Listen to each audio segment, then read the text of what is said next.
Every Thursday, we open the files, not on the killers, not on the victims, but on the ones who told it all. The scared, the slick, the straight up sloppy. From cold cases to courtroom confessions, if they snitched, we're spilling it. This is the Snitch Files, a weekly dive into true crime's biggest talkers, one name, one story, every Thursday. And if you know a snitch that deserves a moment, send them in. Any case, anytime. If they flipped, we're listening. Because loose lips make great content. Welcome to the Snitch Files, only on Melanin Mysteries. It's 9:25 p.m. in East New York, Brooklyn. Fireworks are popping, babies are laughing, music somewhere in the background. Just another night at the pink houses. But there's a woman walking through that courtyard right now that's not celebrating. Why? Because she's watching her back. Because somebody decided she talked too much. And in neighborhoods like this one, the word snitch can get you killed. I'm your host, Tiffany, and today on the Snitch Files, we're digging into the murder of 33-year-old Shatavia Walls, a woman who did what most people wouldn't. She stood up to violence and testified in court. And for that, her own community turned her into a target.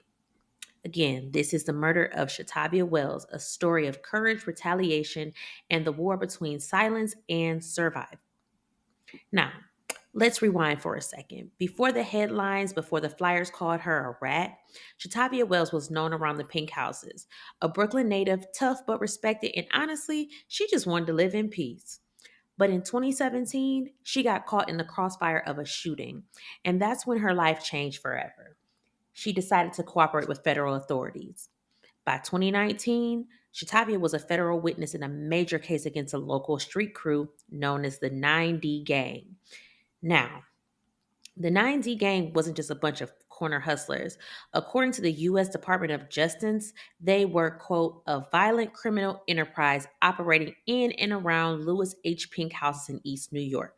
They said they ran drug spots, held turf wars between buildings, specifically 5 and 6 versus 7 and 8, and used intimidation to keep residents quiet. So when Shatavia took that stand in 2019, she didn't just testify. She broke an unspoken rule, the no-snitch code that runs deep in those streets. And baby, the block never forgot. By summer 2020, tension was already high. There was COVID shutdowns, boredom, fireworks blasting day in and night, and people were on edge. And that July 4th weekend, it exploded. So it's July 4th, 2020. The courtyard's lit up, literally. Fireworks, arguments, people drinking, yelling, laughing. And Shatavia, you know what? She has just had enough. There were kids out there were elderly folks, and she tried to get a group of men to like just chill out. But one of those men was Malik Miller, the alleged leader of the 9D gang. Now, according to federal prosecutors, during that argument, Miller pointed a gun in the air and fired it, calling Shatavia a snitch. Now, pause. You know what that word means on the block. That is not just a word, it's a mark. Once somebody labels you that in front of everybody, it's like painting a target on your back. And within days, the message spread like wildfire. So, according to the Brooklyn Eagle, residents started finding flyers taped all around the pink houses that said, quote, Shatavia been a rat and she's still ratting. Now, let that sink in. Is your face, your name, your business plastered all over your neighborhood calling you a snitch? She was being hunted, and the fires were the warning shots. And then came the real ones. 3 days later, July 7th, around 9:25 p.m., Shatavia was walking through the pink houses when the 9D boys decided to finish what they started.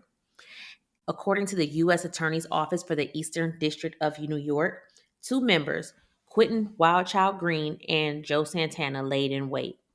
And when they saw her, they pulled out guns and opened fire. She tried to run across the courtyard, behind buildings, desperate for cover, but they chased her. Witnesses heard multiple shots. And when it was over, Shatavia was on the ground with several gunshot wounds. She was rushed to Brookdale Hospital and she fought for her life for 10 days. And sadly, on July 17th, 2020, she was gone. This woman testified to help clean up her community, and her community left her unprotected. That's the part that stings the most. She was supposed to be safe, and yet the people she stood against made sure that she wouldn't live long enough to see justice. But here's the thing about karma. She might move slow, but she always circles the block. So after Shatavia's murders, the feds spun the block legally. They got to work building a case, wiretap, surveillance footage, ballistics, social media, all of it. And by August 2021, the Department of Justice dropped the hammer. Multiple 90 members were indicted in connection with Shatavia's murder. Among them, Malik Miller, the gang's ringleader accused of ordering the hit. And let me tell you, the feds weren't playing no games. In court, prosecutors said that Miller, quote, ordered the murder of a former federal witness to silence her and send a message. Now, you can hear the intent dripping off of that statement. This wasn't random. This was a punishment. And over the next few years, the trials rolled like dominoes. In March 2025, Quentin Wildchild Green was sentenced to 35 years in federal prison for his role in the murder. U.S. Attorney Breon Grease said it loud and clear. Quote, this sentence demonstrates that those who target witnesses and attempt to silence them will face severe punishment. And cousins, that part, because the streets love to talk about no snitching, but what they really mean is no accountability. And as for Malik Miller, he was convicted June of 2024. And when he's sentenced, he's looking at life in prison. And that's what I call the long game of justice. So let's keep it real. Snitching has become a twisted badge in our culture. People glorify silence like it's strength when half the time it's just fear.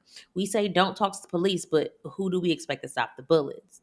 Now, Shatavia wasn't some random informant. She was a woman from that same neighborhood just trying to make her space livable.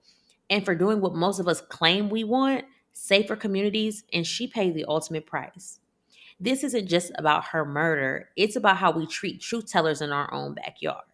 Because it's one thing for you to do the crime and you don't want to do the time, so you start snitching. But it's a whole nother thing when you're trying to just do what's right and protect yourself and your neighborhood. Because if we keep letting gangs, abusers, and criminals label every brave person a snitch, then what hope does anybody have? Shatavia's story deserves to be told, not as gossip, not as trauma porn, but as a lesson. She's proof that courage isn't loud, it's quiet, it's costly, and sometimes, unfortunately, it's deadly. So, to every listener hearing this, if you've ever seen something and stayed silent out of fear, I get it. I really do. But let this remind you that silence can protect danger. And speaking up, even when it's scary, can save lives. So if you or someone you know is a witness in danger, there are federal witness protection hotlines, community violence prevention programs, and advocacy groups that can help. Don't face it alone. And as for the 9D gang, they wanted to silence a voice. But what they did was make sure that we never stop talking about her.